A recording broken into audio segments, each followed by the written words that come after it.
Olá galerinha do sétimo ano, tudo bom? Espero que o início desta semana seja ótimo. Mais uma vez estamos aqui para aquele nosso encontro semanal, a nossa videoaula de inglês. Hoje eu trago um assunto bem interessante, eu acho que é um assunto que vocês vão gostar e é bastante simples.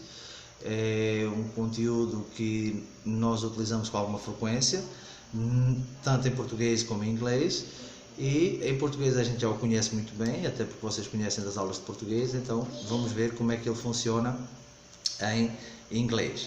Bom, todos vocês conhecem os pronomes reflexivos, não é? São aqueles que a gente utiliza para quando o sujeito sofre a ação do verbo, não é?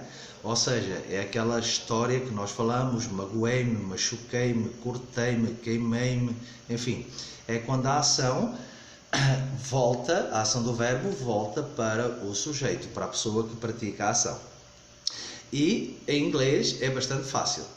Antes disso, eu quero vos dizer que é fácil demais, inclusive, perceber a nomenclatura e a estrutura dos pronomes reflexivos. Até porque, e eu gosto muito de dizer isto aos meus alunos, nós dividimos o singular e o plural. O singular ele termina em self e o plural termina em selves. Então é fácil de identificar e é fácil de memorizar os pronomes reflexivos. Então vamos lá à nossa aulinha de hoje. Então, como eu falei no início, pronomes reflexivos, que chamamos em inglês reflexive pronouns, e aquilo que eu falei há pouco, self para o singular e selves para o plural, ou seja, a terminação dos pronomes reflexivos no singular termina em self e no plural termina em selves. Ou seja, quando vocês encontrarem estas terminações nas palavras, já sabemos que estamos perante os pronomes reflexivos. Então será o quê? Será uma ação em que volta para o sujeito que a pratica, certo? Como vocês devem recordar, nós temos os pronomes pessoais, que é o tal I, you, he, she, it, we, you e they. Ou seja, é o tal eu, você, ele, ela, coisas, o abstrato, nós, vocês, eles ou elas. E como é que funcionam os reflexivos? Eles estabelecem um paralelo com os pronomes pessoais, com os personal pronouns, certo? Então, cada um deles corresponde a um reflexivo e vice-versa, certo? Sendo que, por exemplo, a gente nos pronomes pessoais, a gente não consegue distinguir, por exemplo, o you, ou seja, aquele que é singular e aquele que é plural. Nos reflexivos a gente já consegue distinguir. E de que forma é que a gente consegue distinguir? Como eu disse no início, que era a tal história de quê? De self e selves, ok? Então, melhor do que isso é a gente ver como funciona. Então vamos lá. Personal pronouns são os pronomes pessoais, aqueles que eu falei, I, you, he, she, it, we, you e they. E depois temos a correspondência, como eu falei, I, myself. Reparem que eu até grifei self, para vocês perceberem. Myself, mim mesmo. Yourself, você mesmo. Himself, ele mesmo. Herself, ela mesmo. Itself, si mesmo.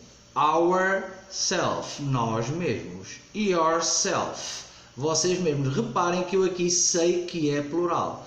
Reparem lá em cima, yourself, e agora cá em baixo, yourselves. Então eu aqui sei que este é o plural e que o outro é o singular. E no final, themselves, eles ou elas mesmo. Reparem que eu aqui não consigo saber se este é o singular ou se é este o singular, porque eles têm a mesma nomenclatura, são iguais.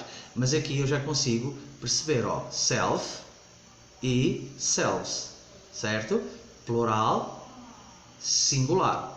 Então, é bastante fácil perceber quando eu estou a falar no plural e no singular no que diz respeito ao you, yourself ou yourselves. Então, mais uma vez, myself, a mim mesmo, yourself, a você mesmo, himself, a ele mesmo, herself, ela mesmo, itself, a si mesmo, ourselves, nós mesmos, yourselves, vocês mesmos, e themselves, eles ou elas mesmos, correspondendo ao nosso I, you, he, she, it, we, you e they. Estes são os personal pronouns e estes são os reflexive pronouns. Mais uma vez, eu volto a insistir para que vocês entendam. Nós utilizamos estes pronomes, os reflexivos, quando queremos falar que a ação do verbo volta para o sujeito, ou seja, para quem pratica a ação. Imaginando que eu estou a praticar a ação, seria myself, ok?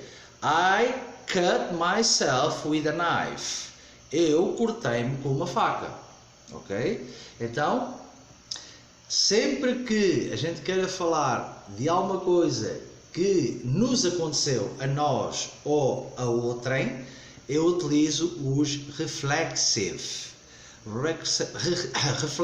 pronouns. E agora eu vou-vos deixar aqui alguns exemplos. Reparem, no primeiro exemplo foi um pouco parecido àquele que eu acabei de explicar e tem aí the girl cut herself with a knife. A garota cortou-se com uma faca. The girl cut herself with a knife. Reparem aí, a vermelho, o reflexive herself.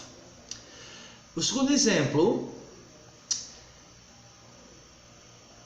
reparem que está lá himself, ok? Bem, então, he hurt himself last week. He hurt himself last week. Ele machucou-se na semana passada. Ó, o verbo hurt, machucar, o verbo machucar. E no último exemplo, take care of yourself. Cuide-se. Take care of yourself. Reparem aí, o yourself está no singular, a gente consegue perceber que ele está no singular. Eu até fiz questão de deixar um pouquinho longe, distante, para vocês entenderem. Self, singular. E eu estou a dizer cuide-se. Reparem que eu tenho aqui duas formas. Tenho a primeira a seguir ao verbo. Olha aqui o verbo. E a seguir o reflexivo. O verbo e o reflexivo. E eu aqui tenho o reflexivo no final. Quando eu estou a dar um conselho. Então, quando é uma ação, eu utilizo o reflexivo, o pronome reflexivo, a seguir ao verbo. Quando eu estou a dar um conselho, eu utilizo no final da nossa oração. Eu espero que tenha sido explicativo, espero que tenham entendido como funcionam os reflexivos. Eles são bem simples e a atividade para esta semana que eu vos peço, como, digamos, exercício de casa para que vocês possam exercitar esse conhecimento, este nosso novo conteúdo, esta nova matéria, eu vou-lhes pedir que vocês façam frases, pelo menos uma para cada pronome reflexivo, ao vosso critério. Recordem que os verbos que vocês devem utilizar são aqueles que possam ajudar ou possam estar de encontro a uma ação que possa voltar para o sujeito, nomeadamente são o cortar, o queimar, o cozinhar, enfim, uma série de verbos que são possíveis de utilizar com os reflexivos. Mais uma vez, vos digo que se tiverem necessidade de esclarecimentos, de tirar algumas dúvidas, podem o fazer pelo meu e-mail, que está sempre à vossa disposição, que eu terei todo o gosto em vos ajudar. E agora eu despeço-me com um desejo de ótima semana e um grande abraço do professor Paulo. Obrigado.